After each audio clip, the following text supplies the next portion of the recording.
नमस्कार मित्रांनो, सृष्टी ब्लॉगमध्ये पुन्हा एकदा स्वागत. आणि आज आपण आलो आहे खेकड्याचे पिंजरे टाकायला. हे असे ट्रॅप आहेत. तर एकात टाकणार आहोत मासे आणि एकात टाकणार आहोत मोरीचं मांस.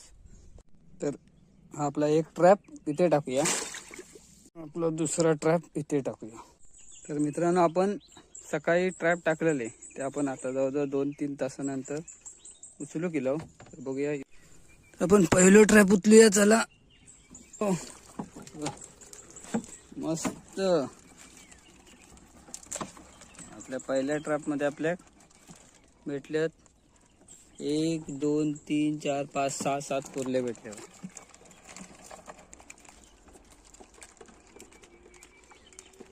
तर हा आहे आपला दुसरा ट्रॅप. याच्यात बघूया, याच्यात कायच नाही. हे बघा, एवढे कुर्ले आपल्या पहिल्या ट्रॅप मध्ये भेटले. या ट्रॅप मध्ये आपण